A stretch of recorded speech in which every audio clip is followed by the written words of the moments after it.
Assalamu alaikum students. I hope you all are doing well. First of all, I want to apologize for the inconvenience that you all have faced today. I'm really sorry. Actually, the Zoom application is not working in my area, and I tried to conduct a class, but it wasn't very helpful. So I'm really, really sorry. But nevertheless, we have to study, we have to do our work.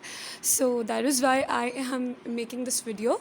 Okay, this is just a quick revision. You have covered this topic before, and I'm just giving you a quick revision of this topic. Okay,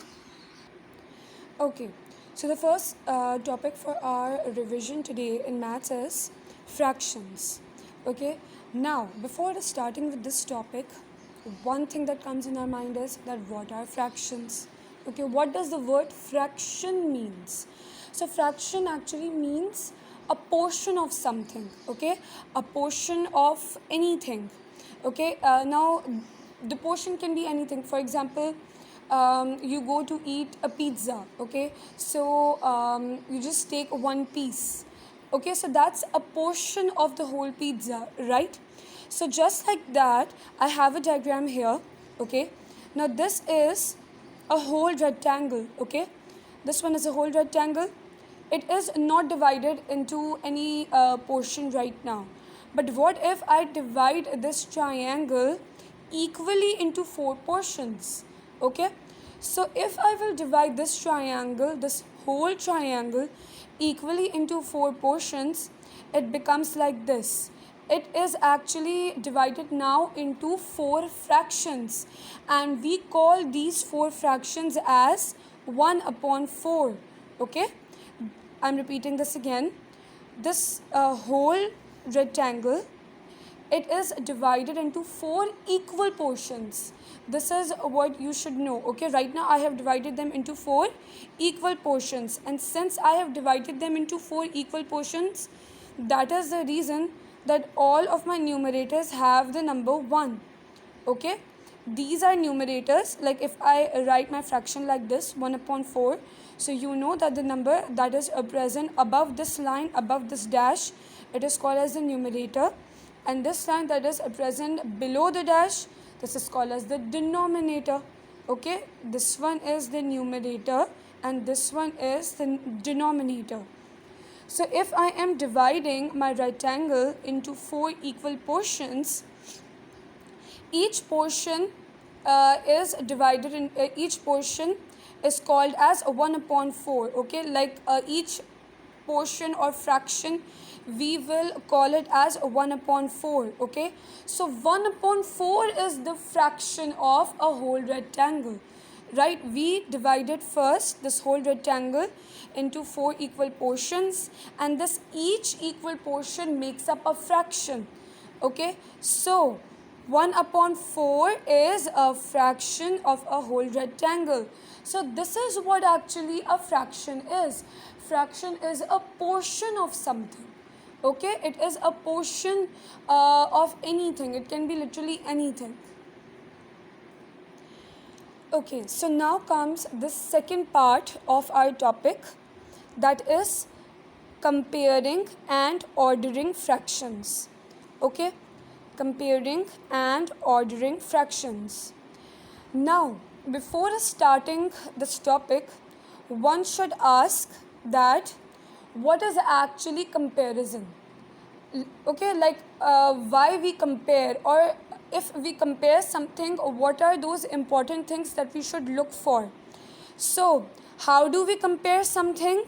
We look to see what is the same about the two things. Okay, this is what we should do when we are comparing two things together. We look to see that what are the similarities, okay, between two things or more than two things, or simply you can say that what are the something that is common or something that is same between those two things. It is not necessary that everything will be same, no, but there will be some similarities. So that is called as comparison. So if I am comparing fractions, the same rule applies. Okay, if I'm comparing fractions, what I am, first of all, like in this topic, if I'm comparing these two fractions, 2 upon 5 and 4 upon 5, what is the similarity? Can you see? Yes, the denominator is similar. Okay, 5, 2 upon 5, here the denominator is 5 as well, here the denominator is 5, and in this fraction the denominator is 5 as well. Okay, so the denominator is actually same, and this is the reason we are comparing these two fractions together. So if I am comparing these two fractions together, 2 upon 5 and 4 upon 5, here I have divided this figure of mine into 5 equal parts. Okay, there are 5 equal parts, right? 1, 2, 3, 4, 5. Even in this one as well, 1, 2, 3, 4, 5. Okay, so, and I have shaded 2 parts of this figure. Why only 2 parts? Because my fraction is 2 upon 5. Okay, so I have shaded 2 parts of this whole figure, and just like that, in this one I have shaded 4 parts of this whole figure. Why 4 parts? Because here my fraction says 4 upon 5. The numerator is 4 actually. That is why I am shading these 5 parts, these 4 parts of this whole figure. Okay, so now I have to compare these two fractions with each other, 2 upon 5 and 4 upon 5.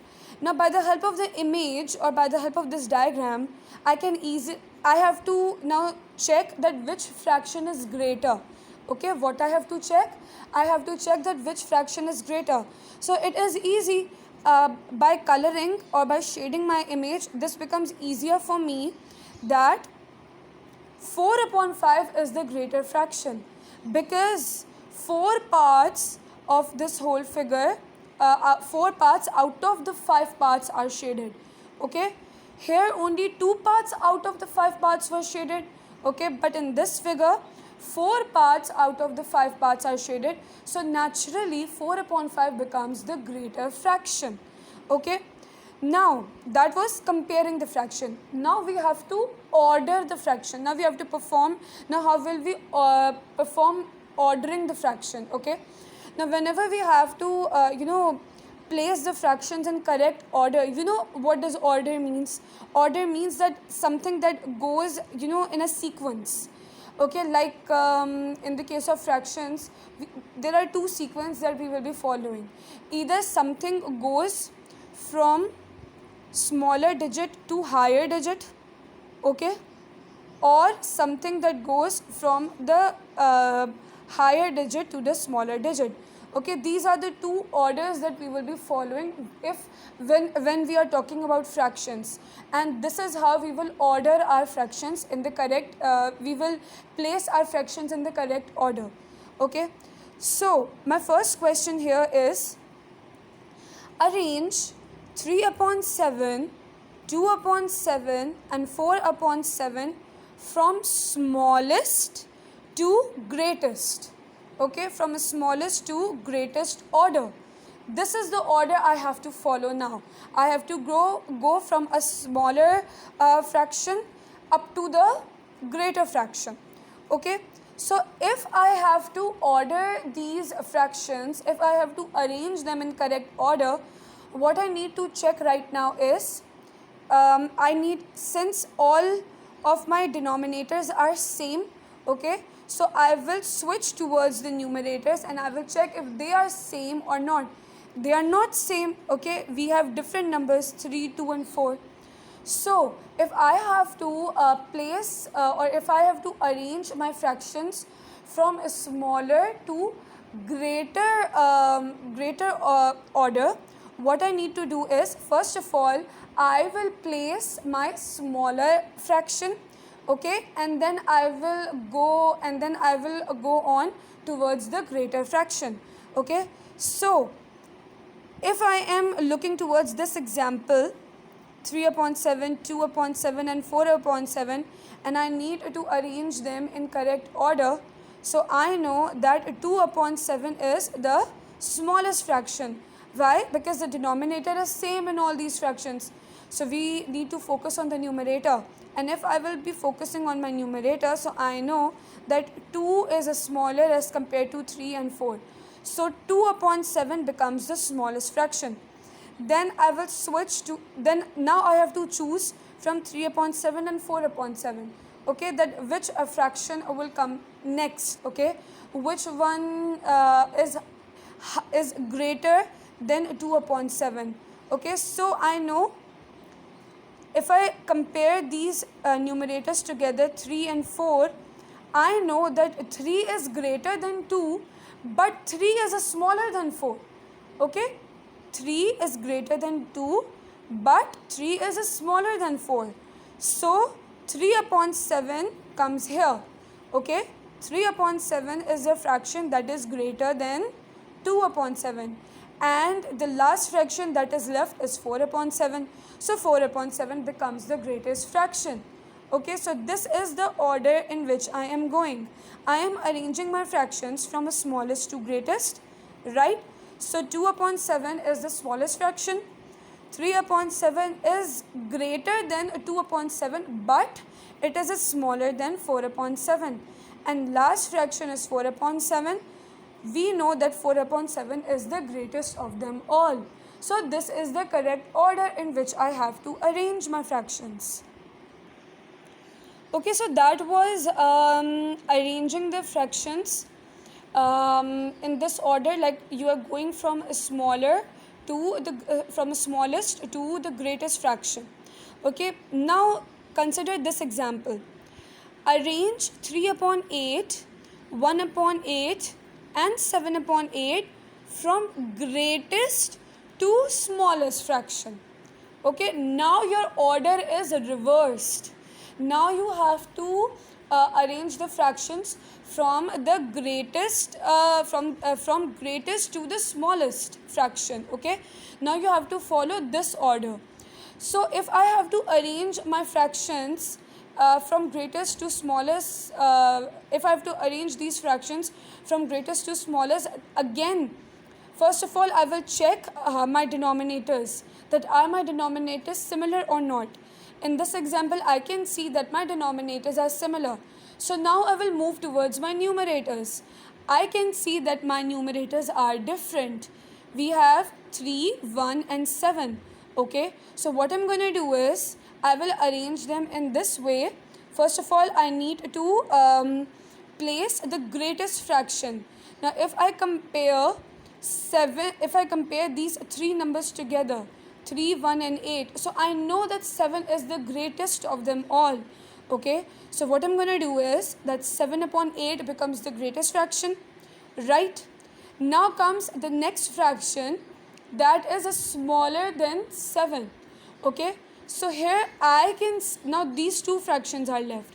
Now if I compare these two fractions together, I can see that 3 is smaller than 7, but it is greater than 1.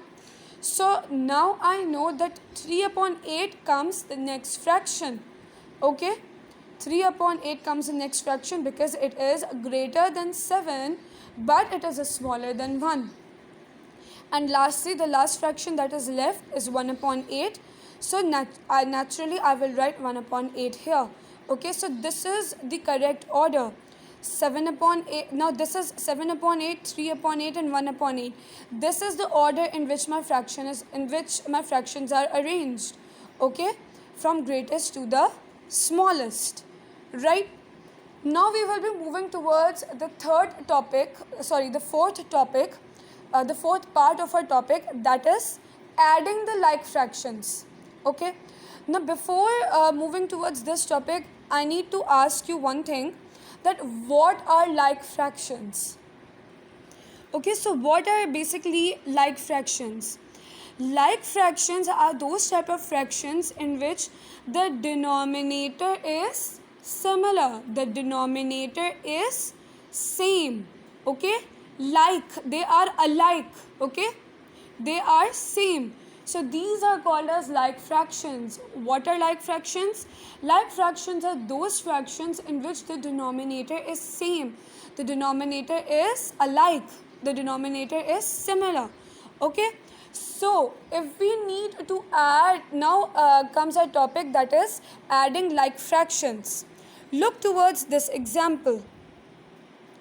A bar of chocolate was divided into 10 equal pieces. Tom ate two, Tom ate 2/10 of the chocolate. Roy ate 4/10 of the chocolate. What fraction of the chocolate was eaten?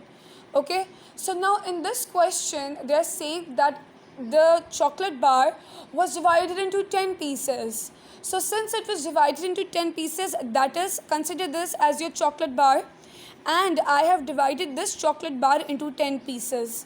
1, 2, 3, 4, 5, 6, 7, 8, 9, 10. So since I have divided this chocolate bar, this whole chocolate bar into 10 pieces, so who can tell me that what does each piece, what will be the fraction for each piece? Who can tell me this? You have 2 seconds, you have 5 seconds to think about it.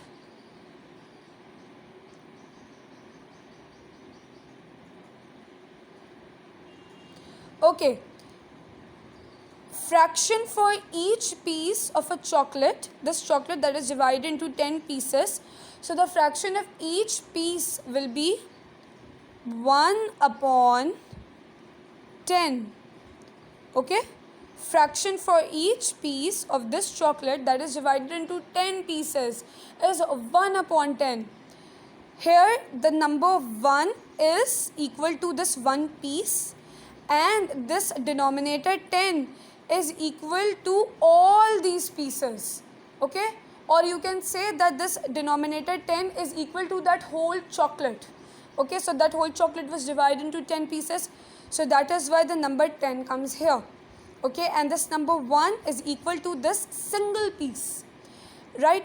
So this chocolate bar was divided into 10 pieces, and out of these 10 pieces, 2 were ate by Tom and 4 were ate by Roy. Okay, 2/10 of the chocolate was eaten by Tom and 4/10 of the chocolate was eaten by Roy. So now you need to find out that how much chocolate was eaten. Okay, you need to find out that what fraction of the chocolate was eaten. What you're going to do is, you will simply write it like this: 2/10 plus 4/10. Now, I will add the numerators together. Okay, so here the numerators are 2 and 4. I will add them together. It becomes 6, right? But when we move towards denominators, in the case of like fractions, we do not add denominators together. The denominator remains same because it is alike, right? It is similar. So the denominator will remain same. It will remain 10. Okay, but we will add the numerators together. So it becomes 6/10. So what is the total fraction of the chocolate that was eaten? It is 6/10.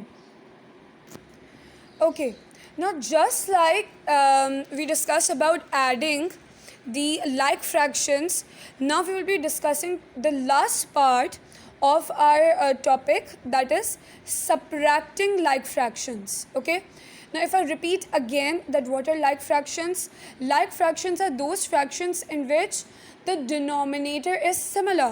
For example, if I write 1/10 and 2/10, okay, so these are like fractions. Why? Because the denominator is similar, the denominator is alike, the denominator is same. Okay, now we will be talking about how to subtract the like fractions. Look at this example. Mother gave Melissa and David each a cupcake. Melissa ate 4/5 of hers and David ate 2/5 of his.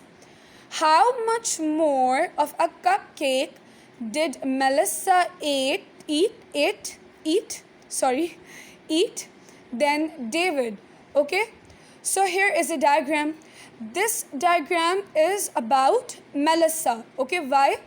because what I can see is that uh, 4 part of out 4 out of that whole 4 out of those uh, 4 out of that fifth, okay, or you can say that 4 out of that whole fraction is actually drawn.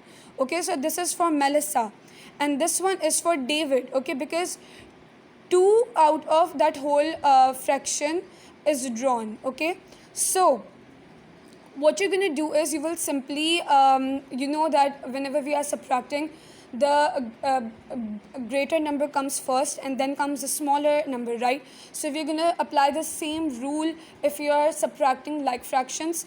First of all, the greater fraction will come, okay, that is 4 upon 5, and then comes the smaller fraction, that is 2 upon 5. So 4 upon 5 minus 2 upon 5. Now if we are subtracting these fractions together, first of all, we will subtract the numerator with each other. Okay, 4 minus 2, the answer is 2, right? So our numerator becomes 2. But when we move towards the denominator, the denominator remains same. We will not subtract the denominator in the case of like fractions. We won't be doing it like this. 4 minus 5 minus 5 becomes 0 and it becomes 2 upon 0. No, we are not doing it like this. The denominator for like fractions remains the same. Okay, so even in this case, if we are subtracting the like fractions together, the denominator will remain same. Okay, and our answer becomes 2 upon 5. Okay, so what's the answer? Melissa ate 2/5 more of a cupcake than David. Now I hope all of your concepts about fractions, they are revised. Okay, Allah Hafiz everyone.